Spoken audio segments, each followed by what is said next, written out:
They found a cabin deep in the Appalachians, and what they discovered inside revealed a terrible life lived alone for 60 years. September 1987. The golden leaves of autumn painted the Kentucky mountains in shades of amber and crimson when Forest Ranger Daniel McCarthy stumbled upon something that would haunt him forever.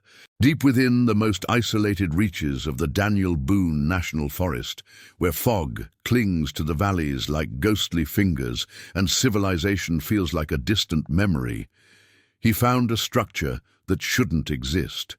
A weathered cabin. Its wooden walls, blackened by decades of rain and neglect, stood silent among the towering pines. The air was thick with moisture that morning. Daniel had been tracking illegal logging operations when his compass led him off the marked trails into territory so remote that even the oldest maps showed nothing but blank space. The forest here was ancient, untouched, the kind of wilderness where sound travels differently and every shadow seems to watch. As he pushed through the dense undergrowth of rhododendron and mountain laurel, the cabin materialized before him like an apparition from another century. What struck him first was the absolute silence. No birds sang in these trees, no wind rustled through the branches. The cabin sat in a clearing barely large enough to contain it, surrounded by vegetation so thick it formed natural walls.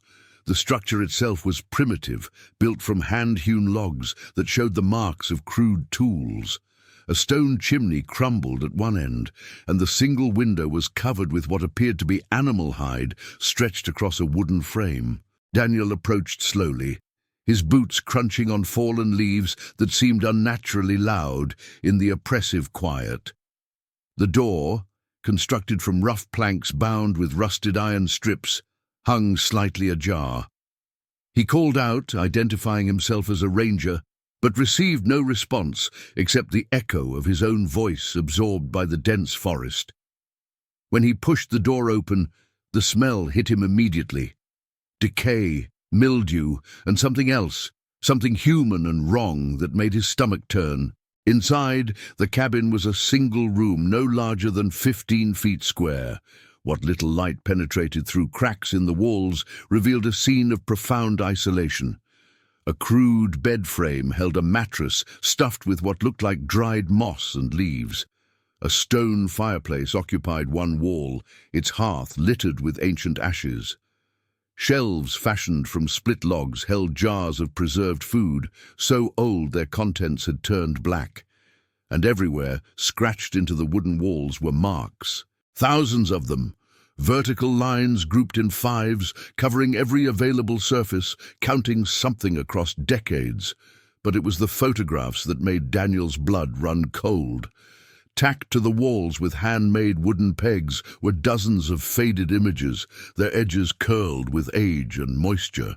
They showed faces, generations of them, and as Daniel's eyes adjusted to the dim light, he began to notice something deeply disturbing about these people.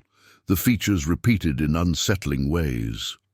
The same narrow set eyes, the same protruding jaw, the same unusual shape of the skull appearing again and again across different decades, different ages, but always the same family characteristics magnified and distorted with each successive generation. In the corner, beneath a pile of moldering blankets, Daniel found her. 83-year-old Clara Stillwell, barely conscious, her body so frail she seemed more skeleton than flesh. Her face bore the unmistakable features he had seen in the photographs, but taken to an extreme that made her appear almost inhuman.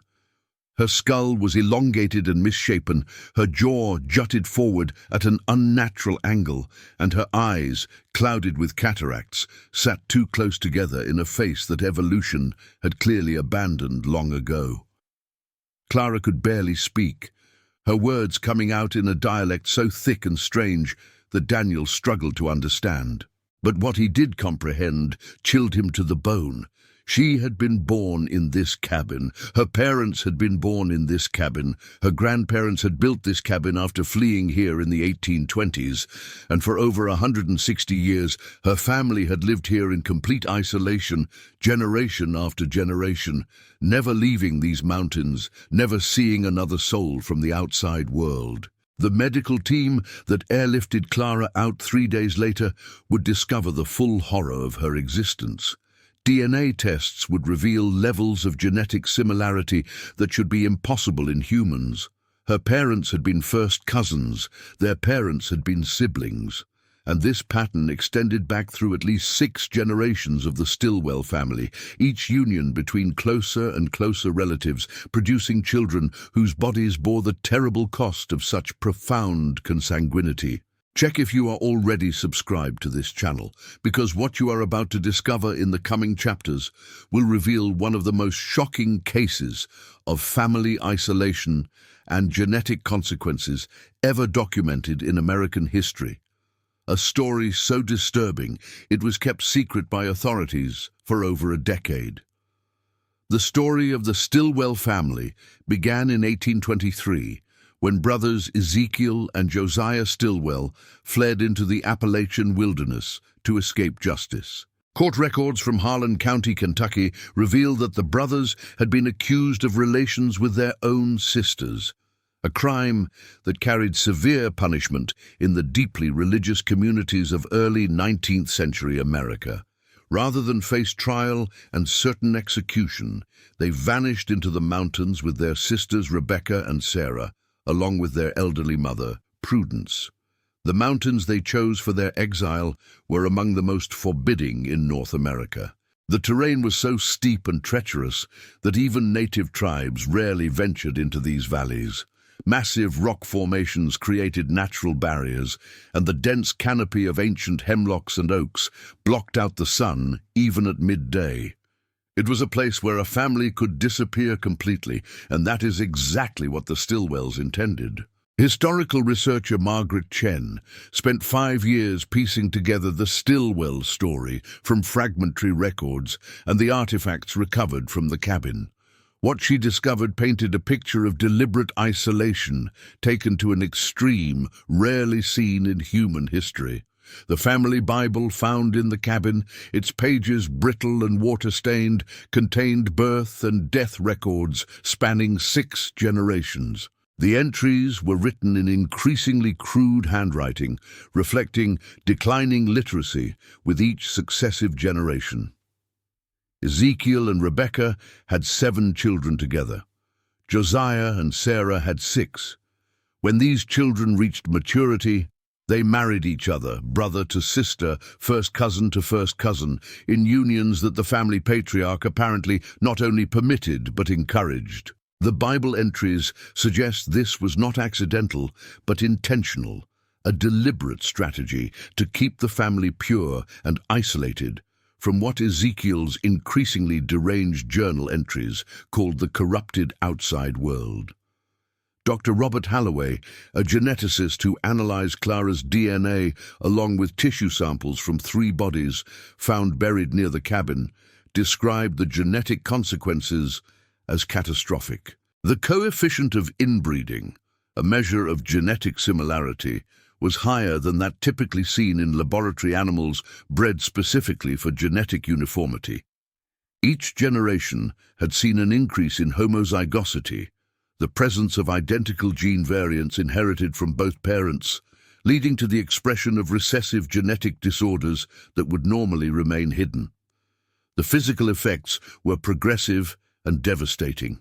Early photographs from the 1880s, found hidden in a metal box beneath the cabin floor, show the 3rd generation of Stillwells with only mild abnormalities.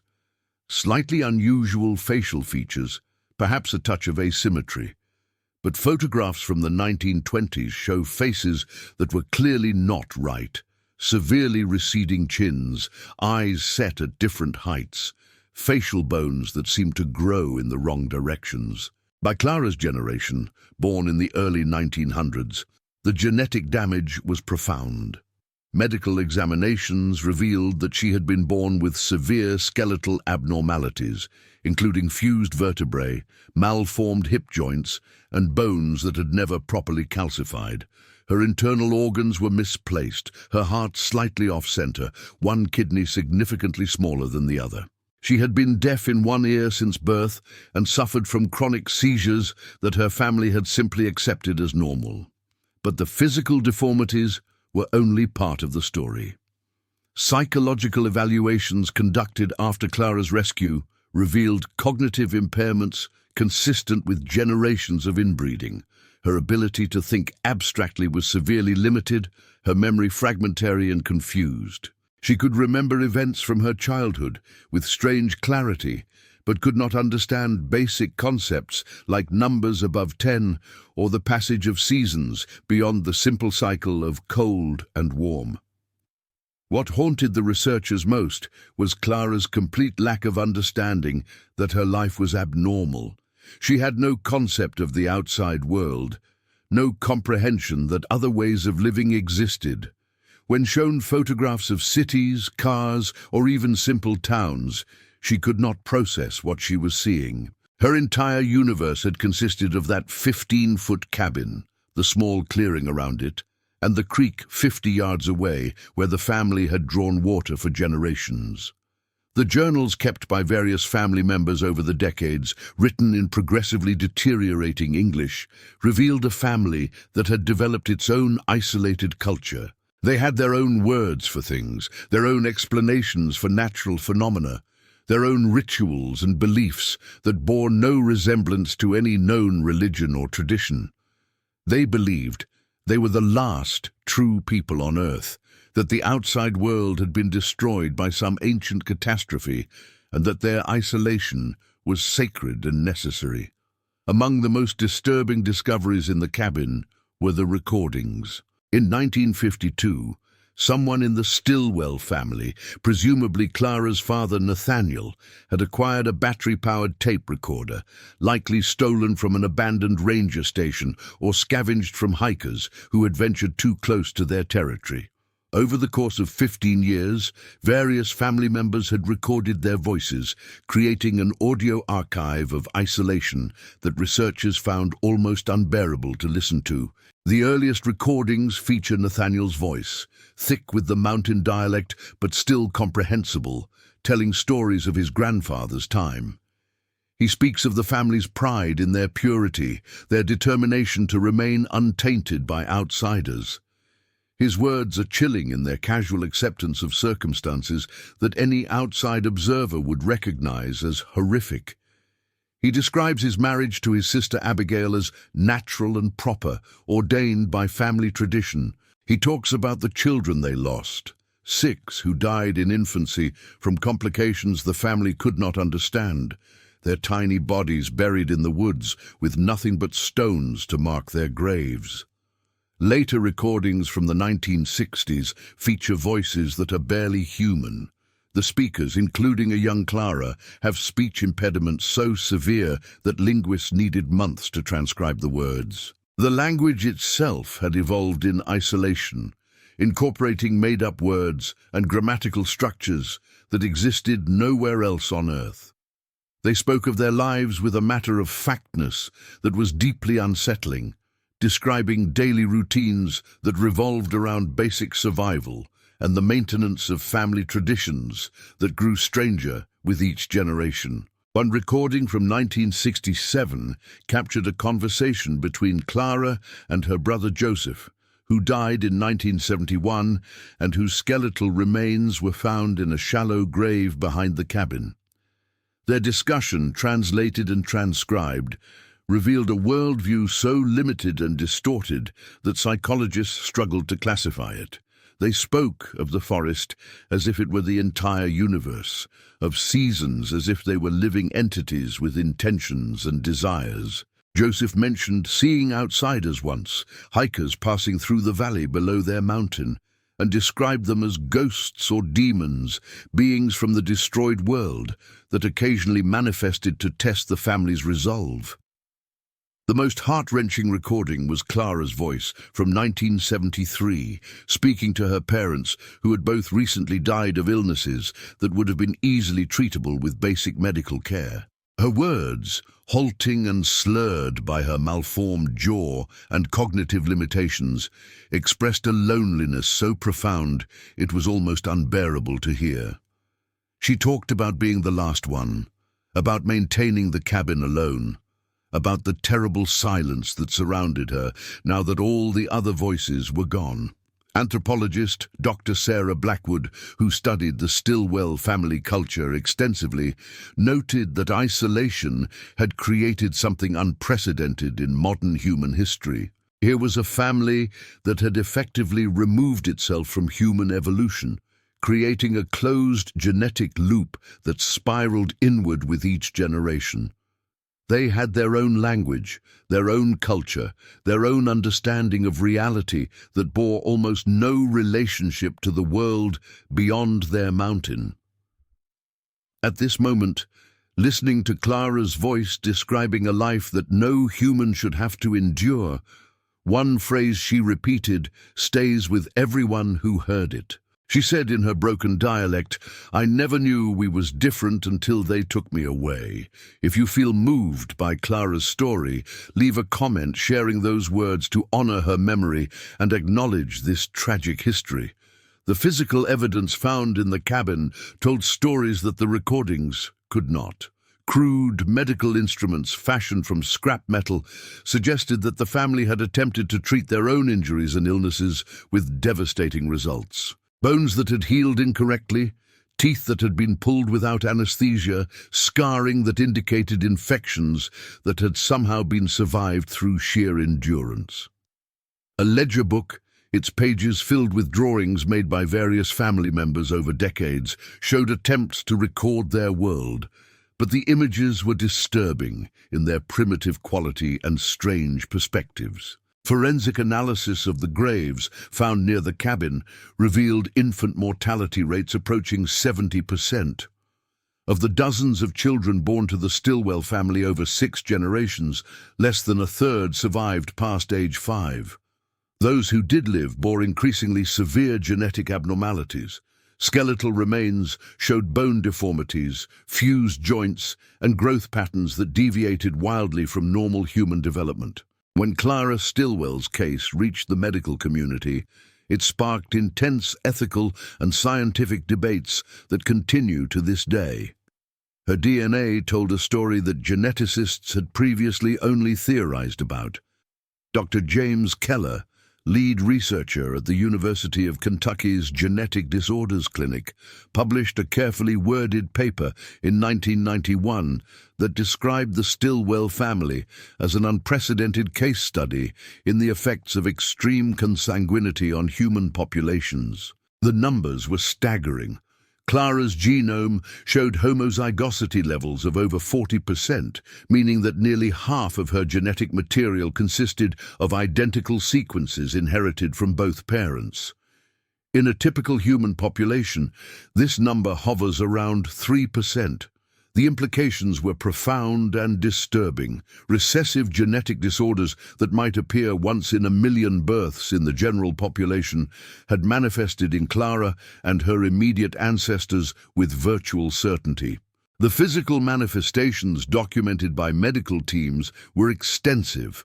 Clara suffered from a rare skeletal disorder called mandibulofacial dysostosis, which had caused severe malformations of her jaw and facial bones.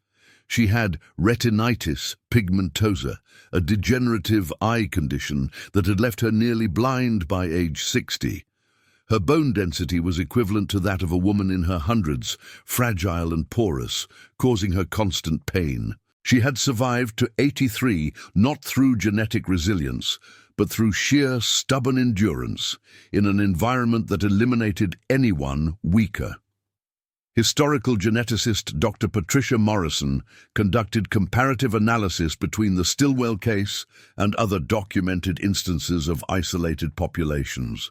She examined the genetic records of European royal families who had practiced close intermarriage, religious communities that maintained genetic isolation, and other Appalachian families known for insularity. None approached the Stillwell level of consanguinity. Even the most extreme cases of European royal inbreeding, such as the Spanish Habsburgs, whose genetic coefficient reached 25%, paled in comparison. The Stillwell family had essentially created their own genetic dead end. Mathematical models showed that if the pattern had continued for even one or two more generations, conception itself would have become impossible.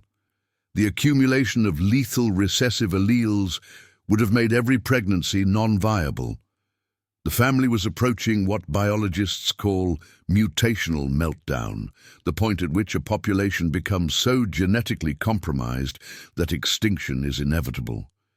But beyond the science lay the human tragedy. Clara herself, when she recovered enough to undergo careful interviews with psychologists, could not fully comprehend what had happened to her family or why researchers were so interested in her story. Her cognitive limitations, products of both genetic damage and profound educational neglect, meant she could never truly understand the significance of her own existence. Dr. Helen Morris, the psychologist who worked most closely with Clara during her final years, described the experience as profoundly disturbing. Clara had lived 83 years without ever experiencing most of what we consider fundamental to human existence. She had never tasted food, she did not grow or hunt herself. She had never heard music beyond the sounds of the forest. She had never seen her own reflection in a proper mirror. She had never been touched with affection by anyone outside her immediate family. She had never known that any other way of living was possible. The question that haunted researchers was not just how this happened, but why the family chose this path. Evidence suggested it was not mere accident or geographic isolation. The family had deliberately maintained their separation, had actively avoided contact with the outside world even when opportunities arose. Journals indicated that members of the family had occasionally ventured out, had seen towns and other people, but had always returned to the mountain, convinced of their own superiority and the corruption of the outside world. This delusion, this conviction that their isolated existence was righteous and necessary, had been maintained across generations through a combination of indoctrination and genuine ignorance. Children were taught from birth that they were special, that the outside world was dangerous and evil, that mixing with outsiders would destroy their purity. As genetic damage accumulated and physical deformities became more severe, these beliefs only intensified. The family interpreted their own suffering not as evidence that something was wrong, but as proof of their sacrifice and commitment to their isolated way of life. Clara Stillwell died on March 14, 1992, in a hospital bed in Lexington, Kentucky, surrounded by machines she never understood and medical staff who represented a world she could never fully comprehend. She was 88 years old. In the 4.5 years between her rescue and her death, she had experienced more change than her entire family had experienced in 160 years of isolation. The cause of death was listed as pneumonia, complicated by multiple organ failures, but those who had worked with Clara knew the truth was more complex. Her body, so thoroughly compromised by generations of genetic damage, had simply reached the limit of what it could endure. Dr. Morrison, who sat with Clara in her final hours, reported that her last words were in the strange dialect of her mountain isolation, something that roughly translated to, "I want to go home to the cabin." In the years following Clara's discovery, authorities made the difficult decision to burn the Stillwell cabin and seal the area from public access. The site was too dangerous, both physically and psychologically. Hikers and curiosity seekers had already begun attempting to find it, and the last thing the Forest Service wanted was for this place of profound human tragedy to become a tourist attraction. The photographs, recordings, and artifacts were archived at the University of Kentucky under strict access protocols. But the questions raised by the Stillwell case continue to resonate. How many other families might exist in similar isolation, hidden in remote areas where authorities never venture? The Appalachian Mountains alone contain thousands of square miles of territory so rugged and inaccessible that comprehensive surveys have never been completed. Could other pockets of extreme isolation persist even now in the 21st century? Genealogical research revealed that the Stillwell family had distant relatives scattered throughout Kentucky and Tennessee, descendants of siblings who had chosen not to flee into the mountains in 1823. These families, when contacted by researchers, expressed shock and horror at what their isolated cousins had become. Several provided photographs and records that filled in gaps in the Stillwell family history, creating a complete picture of two branches of the same family tree. One branch had joined the modern world, integrated into society, and thrived. The other had withdrawn into isolation and destroyed itself through genetic catastrophe. The ethical implications troubled researchers for years. Should Clara's story be made public? Would it serve any purpose beyond satisfying morbid curiosity? Ultimately, a decision was made to release limited information through academic channels while protecting Clara's dignity and privacy. This narrative represents one of the few detailed accounts of the Stillwell case approved for public consumption, and even here, certain details have been omitted or modified to respect the dead. Margaret Chen, the historian who devoted years to documenting the Stillwell story, concluded her research with a disturbing observation. The family's tragedy was not simply the result of isolation and inbreeding. It was the product of a choice, repeated across generations, to reject connection with the broader human community. In their determination to remain pure and separate, they had created something impure and broken.